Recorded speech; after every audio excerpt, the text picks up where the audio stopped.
Every caravan should have one. Welcome back to another video of Winging It Down Under, and this one is a midweek video and we want to tell you all about our caravan. So I'll put as many details as I can in the description box, but if you have any questions, please don't hesitate to drop us a comment and we'll definitely get back to you. So we've got plenty to talk about and plenty to show you, so let's get on with it and we'll show you around. Okay, in this episode I'm just going to give you a walk around of our Sunseeker Titanium Mirage Sport 19'6" and a few things that we got added on just to make life more comfortable for us on the road. So first of all, come up the front here. First thing we did was we got jerry can holders put on the front. There's one each side just to carry a couple of spare jerry cans. We also got the push bike racks put on, which we're going to take those off because we've found that so far on the travels we've been travelling for about 2.5 years and we just haven't really used them enough to make it to warrant carrying them around. They're electric bikes and they weigh about 22.5 kilos each, so that's nearly 50 kilos of bikes with the batteries and everything else in the rack. So it's 50 kilos we really don't need to be carrying. So that's going to come off. The other thing I've done is I've changed the front jockey wheel to a Boss jockey leg. I love it. It's really good. It's way better than the wheel. It's got a huge extension, so you can jack this thing a long way up in the air. Like it's really good and simple. So I really like that. The other thing that we've got done, we got an extra water tank put on. So we've got two 95 litre water tanks, and I just put this checker plate on to protect these here, which are my fill points now. So instead of filling up from the top, I can just open this tap here, plug the hose straight onto there, and I'm filling up the tanks from the bottom of the tank. That way I know the tank's always full, because a lot of times you end up getting water, you get air locks in it and you don't get a full tank. Also, while we're under there, I've put everywhere I can put noodles. I've put noodles to try and protect hose fittings and stuff like that. We also got a grey water tank fitted when we did it. You need to have a grey water tank, in my opinion. There's too many places you go to that tell you you've got to hold your water, so you really need a grey water tank, in my opinion, when you're travelling.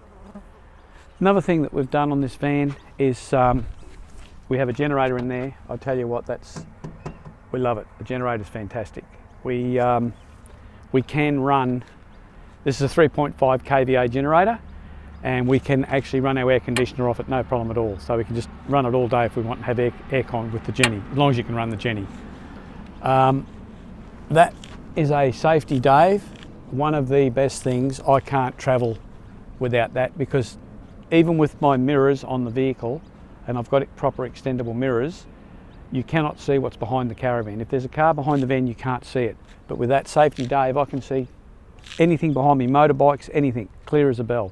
So it just gives me that safety factor that I know what's behind me. What else have we done on this caravan? So I carry a ladder, this is my old roofing ladder. I cut it in half so that it fits the caravan, and it's long enough for me to be able to get on the roof of the van to do any maintenance I have to do. And obviously MaxTrax, everybody carries MaxTrax. You've got to have MaxTrax, so I carry MaxTrax there. They might end up going on the bike rack. Once the bike rack comes off, I'll put them on the front. I might make a bracket up and put them on the front. And what else have we done? Oh, now on this side of the van also, I've put a track up the top there. I just got that track from Bunnings, and I can slide a shade cloth through that and pull it down, and it shades the whole right hand side of the van. So it shades the fridge, shades those windows, shades everything on that side of the van. I'll put that up now and show you how that works. It's really simple.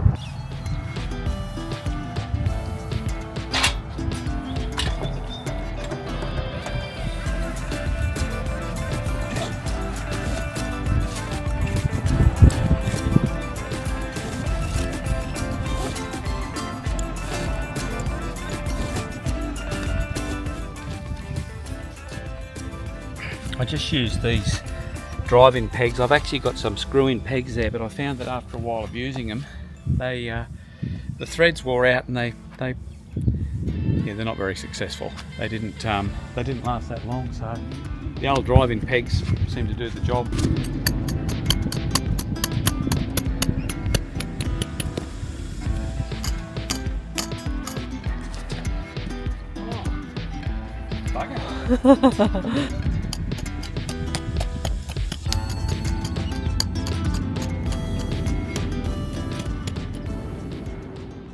And there you go.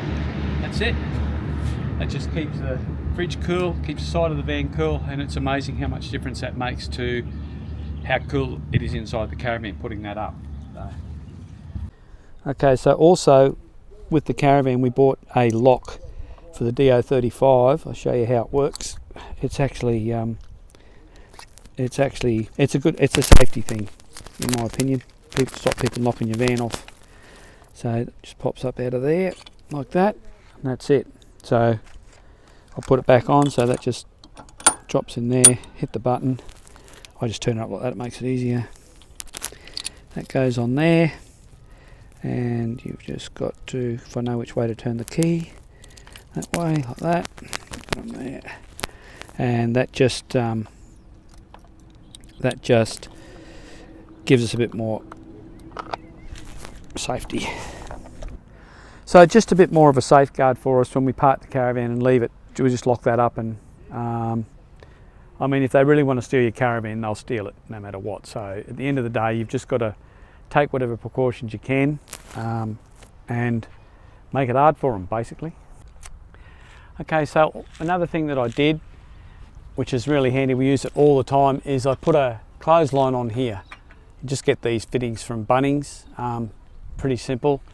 You just screw it in through the, drill a hole through your arm there and bolt it on with stainless steel bolts, and you can buy this stainless steel covered clothesline cord at Bunnings as well, and it's just it's really handy. Like, we've always got a clothesline, even if the annex is up, you can still hang clothes off it.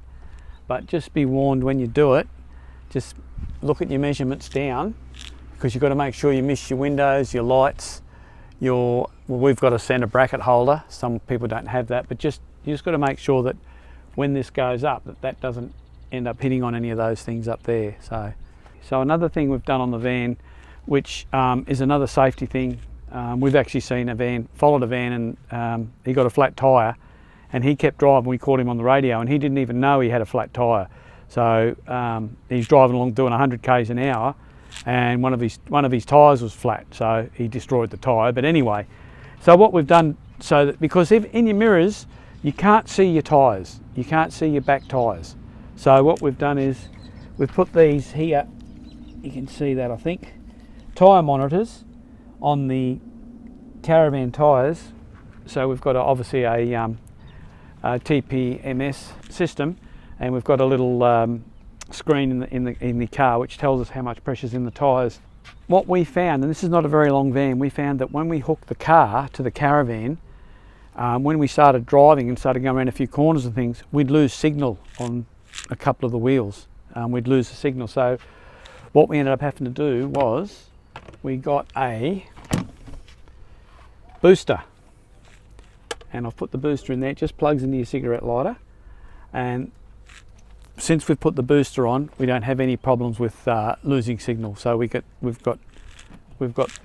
monitor our tyres the whole time we're driving. I know exactly what they're doing. I just glance over and I can see what pressure's in all the tyres, whether one's going a bit, if it's starting to go down a bit. But if it goes down, if it goes up either 15% or down 15% from the pressure you set it at, the alarm will go off in the car anyway. So and it'll tell you. So even if you're not glancing at it every now and again, and one starts going down, an alarm will go off on the little sending unit on the receiver in the car, and it'll tell you, it'll start beeping at you, and what's going on? Oh yeah, one of the tyres is going down, so you can just pull over and not destroy an expensive tyre. So I think they're great. I like it. I like all that stuff. The car comes with them automatically, but I wanted them on the van as well. So I think they're a great addition to our safety and travels. So we've also got the Alco ESC, which is a anti-sway braking system, so that if the van starts to sway, it'll just basically apply the brakes on the caravan and it'll just basically pull it all back straight again. So it's another safety we've got on there, which I really like. And we have actually had it activate once. We went over a huge big, we'll call it a whoop-de-doo in the road, and the car and van just about came off the road, and it just straightened it all up instantly. So, like, you know, just like that, like within a second, it would just straighten everything up. So, yeah, so that's a good safety. I personally think they're definitely worth having. So, we've also got a stone stopper to help stop the stone damage on the front of the caravan. They're Australian made. I fitted it myself. They're really easy. Anybody can fit it. Pretty straightforward. So I think they're worth having, just to stop getting stone chips and things on the front of your caravan, to at least help with that. So that's another little addition we've put on there. So when you contact the company, they'll give you a little sheet. They send you a sheet with some measurements that they want you to do. So you just basically hook your car and caravan up, and you measure your distances, and they make it to suit the length of your drawbar, what type of vehicle you've got. So when it comes, it's basically just a matter of screwing the brackets onto your caravan, putting the bracket onto the back of your tow bar, or however you mount it on the car, and that's it. It's very simple operation. Okay, so we have a couple of different cooking methods. The one that I use probably 90% of the time, is an induction cooker. We use this thing all the time. They're not expensive, and it doesn't matter if it's windy. Makes no difference. You can cook whether it's windy or not windy, whatever. Just plug it in there. It plugs into 240. Okay, so the other thing we use a lot when we're traveling, whenever we can have a fire, is the fire pit. We got this fire pit from BCF. It's really light. That probably weighs maybe 1.5 kilos at the most. And then I've got the stainless steel grate to put on top as well. That probably weighs not even 500 grams. Okay, so it's a pretty simple thing to set up. It's like I say, very light, which is the main thing.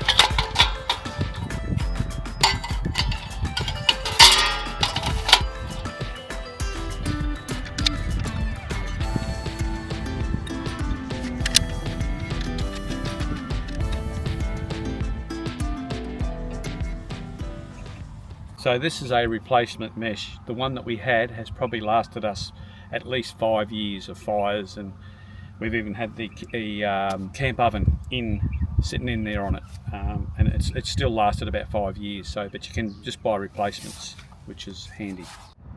So that's it. That's the mesh that goes in the bottom. And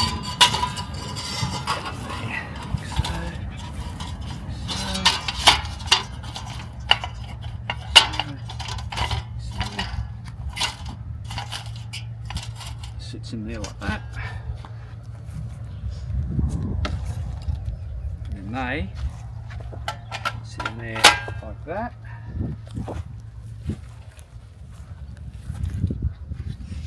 and that. So this is the grate. You actually get 2 of these, but we just carry one because that's all we need.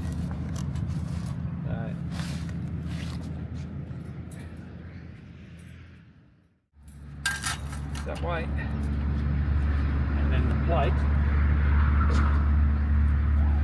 sits on there like so.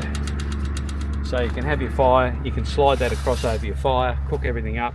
And when you finish, you can just move that out of the way, and you've still got your fire there.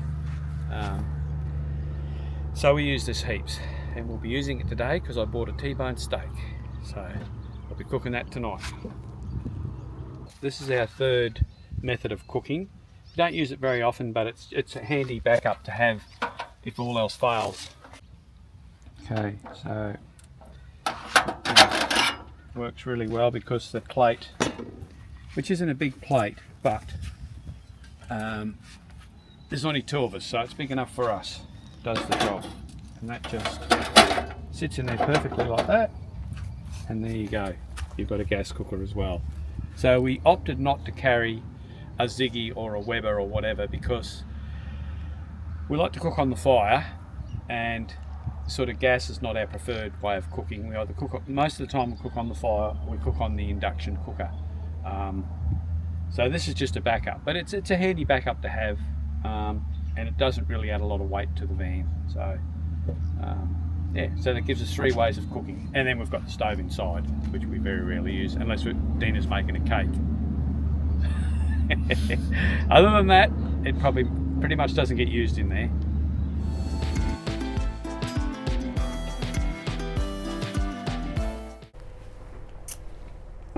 Okay, so I just thought I'd show you a few spares that I carry in the caravan for when we're traveling, just for safety and for our convenience, so that we don't have issues on the road. First one is a must-have. Every caravan should have one, and you should always carry at least probably 24 spares of these, because they tend to always run out. So I would definitely be carrying the spares of these. Very, very handy on the job. I use them all the time. So next thing is the water pump. I would carry a water pump because if your pump dies on you, you've got no toilet, you can't use the shower, you can't use your taps in the sink, and depending on where you are, it might take a long time to get one. So if you're in an area where you can get one, they're not that big, they're not that heavy, and they're not that expensive to carry. So I would definitely carry a spare water pump, and that's just the filter that goes with it. So also I carry some tap fittings. They're for the hot water system. So apparently these do sometimes crack, so I've got some spares just in case. Next thing is your window latches. We've already had to replace one of these, and there's another one starting to go as well. So we grabbed a heap of these. They're not expensive, they're not heavy, they don't take up a lot of room, so it's just convenient to have them on hand. Next thing is these things. They are your tunnel boot hinges, and you really need to have them. We've had 4 of them break on us, and I'm really careful with my tunnel boots, like how I open and shut them. I don't tend to leave them open so they're swinging in the breeze, but they just get brittle. This bit here, it's aluminium, it gets brittle and it just breaks after a while. So definitely carry some of those. And in a later video, I actually do show you how to fit these, to change them without having to pull the whole surround off the caravan. So you can split this in half, this hinge, and just replace the outside bit without having to pull that whole framework off. So much easier. So there's a video on that anyhow. I carry a spare 12-pin plug. So you know, if we damage one or rip one off or whatever, I've got a spare one there that I can hook up. I carry grey and red Anderson plugs, because you've got both on your car and your caravan. So I carry those. Also, I have one of these, which is your pressure relief valve for the hot water system. So I carry one of those. Probably not necessary, but I've got one anyway. The other thing here is I've got a little fan that goes on the back of the fridge. So if the fan fails on the fridge, I can replace that. I think we just got that online. It wasn't very expensive at all. You just read which one you've got and order it. You know, if it goes and you're out in the middle of nowhere, then you've got to wait for one to turn up and all your food might go off or whatever. So I've got one of them anyway, and I carry like a heap of fuses and connectors and things, just to get me out of trouble if I need to. And I think that's about it for the bits and pieces. So that's I mean, obviously you can carry a lot more stuff, but like where you know how long's a piece of string? I mean, you could carry a trailer load of stuff behind you, and you still probably wouldn't have enough. So I just got basic things that I think possibly I might need, and if I do, I've got them. If I don't have them, well, like I said, you just can't carry everything. You just can't do it. So I've even got a bird here. I don't actually know what he's good for, but he's here anyway, aren't you?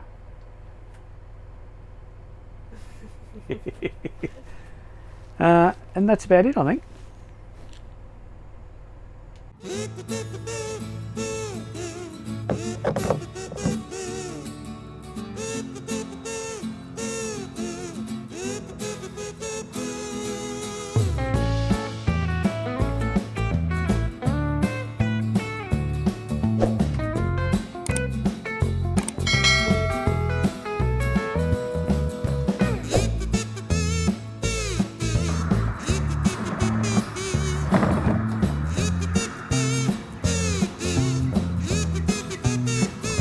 Another repair job done.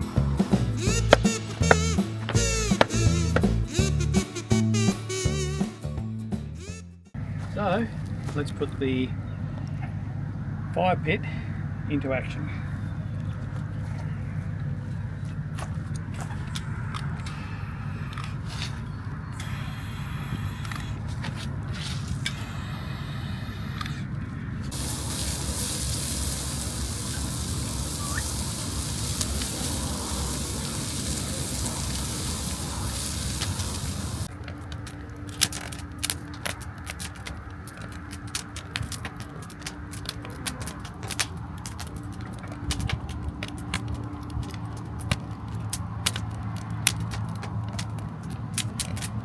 Good ride.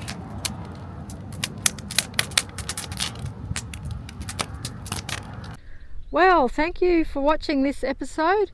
If you found it interesting or helpful, give us a thumbs up, and if you have any questions at all, leave it in the comments section and we'll get back to you.